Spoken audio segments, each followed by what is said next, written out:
কি রাগ করলা, বলো বিসমিল্লাহ, বলো সুবহানাল্লাহ। এই কথাটা যে ভাইরাল, এটা বললে আমলনামায় গুনাহ উঠে যেতে পারে যে কারণে, এবং কি এটা মারাত্মক একটা বিষয়।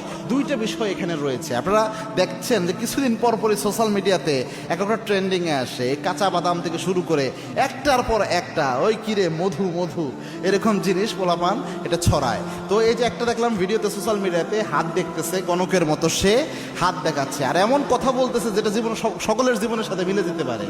আর দেখার পরে বলতেছে যে ঠিক কি না, ওই ছেলে বলতেছে ঠিক। কি রাগ করলা, কয় না, কয় বলো বিসমিল্লাহ, বলো সুবহানাল্লাহ। এখানে প্রথম যে বিষয়টা হয়, রসুলের একটা হাদিস জানেন, আল্লাহর হাবিব সাল্লাল্লাহু আলাইহি ওয়াসাল্লাম জানিয়েছেন, আবু হুরায়রার বর্ণনা, মান আতা কাহিনান, কোনো ব্যক্তি যদি গণকের কাছে যায়, গণকের কাছে যে হাত দেখায়, আল্লাহর হাবিব জানিয়েছেন যাওয়ার সাথে সাথে 40 দিনের আমল বাতিল হয়।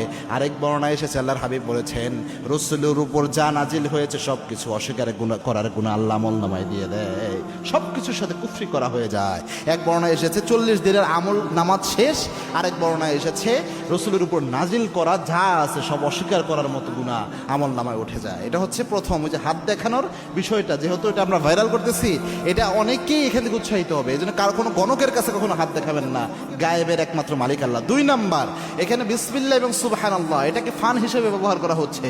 এই যে আপনি যে কোনো বন্ধুর সাথে দুষ্টামি করে, একটা ফাইজলামি করে বলে কি রাগ করলা, বল বিসমিল্লাহ, বল সুবহানাল্লাহ।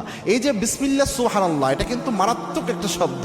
আল্লাহ রাব্বুল আলামিনের বরকতময় নাম বিসমিল্লাহ, সুবহানাল্লাহ, তাসবিহ আল্লাহ রাব্বুল আলামিনের বরকতময়, এগুলার অসংখ্য ফজিলত রাসূল সাল্লাল্লাহু আলাইহি ওয়াসাল্লাম হাদিসে বলে গিয়েছেন। তো এই এগুলা নিয়ে যদি আপনি ফাইজলামি করেন বা ফান করেন, এগুলা যদি আপনি আপনার স্বাভাবিকভাবে মজা করার জন্য ব্যবহার করেন, তো এটা তো মারাত্মক, এবং এই ক্ষেত্রে অসম্মানজনক হলে ঈমান নষ্ট হয়ে যেতে পারে। এই জন্য এই কাজটা যেন আমরা না করি। শুধু যদি বলা হতো এতটুকু কি রাগ করলা, এটা একটা আলাদা হিসাব হতো, কিন্তু পোলাপান দেখি